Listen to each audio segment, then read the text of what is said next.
Hey kids, today's show is brought to you by the letter 4 and the number potato! I'm a stupid private.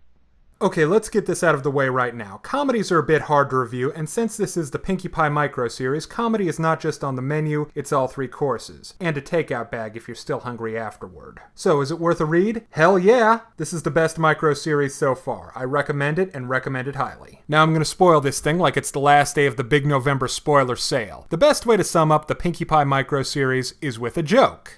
I heard a joke once. Man goes to doctor. Says he's depressed. Life seems harsh and cruel. Says he feels all alone in threatening world. Doctor says treatment is simple. The great clown Pagliacci is in town. Go see him. That should pick you up. Man bursts into tears. But doctor, he says, I am Pagliacci. For someone who claims not to like Watchmen, you certainly make reference to it quite a bit. So the great clown Pagliacci is retiring. Pinkie is, well, devastated. After some contemplation, she decides that the best way to win Pagliacci back to the stage is with a well-reasoned argument and a sensible severance package. Ha! No, I'm just yanking your chain. It's a hyperactive song and dance number, just like always. And in the proud tradition of Chief Thunderhooves and Cranky Doodle Donkey, it fails. Thus is the definition of insanity proved yet again.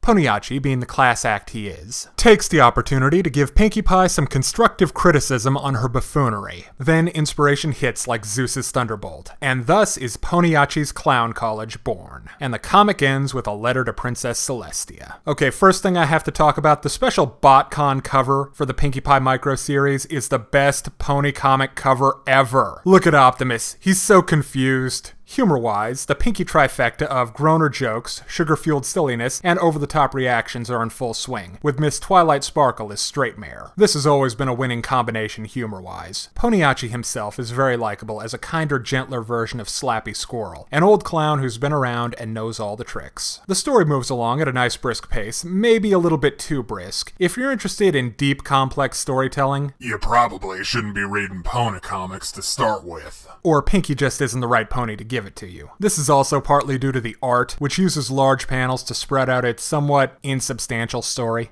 Artist Ben Bates isn't a background guy, apparently. In fact, in a lot of the panels, the background is just a colored gradient, but what's in the foreground definitely delivers. All Pinkie's antics are rendered in loving detail, and he makes great use of the show's over-the-top expressions that have become a Friendship is Magic staple, and I also dig the fact that the art style he uses looks so much like the show. Now it's time for the good and bad breakdown for the Pinkie Pie micro-series. This is a fun and heartwarming slice-of-life story. Pinkie is her winning super-hyper self, which gives Twilight plenty to play off of. Pagliacci is also a great supporting character. You really feel for the guy. On the downside, the story is a bit brief, and some of the panels, especially in terms of the background, there's not really a lot of there, but these are just the purest, ugly little nitpicks. As far as I'm concerned, I definitely recommend the Pinkie Pie micro-series. 4.5 out of 5. Thanks for watching. I'm the Stupid Private.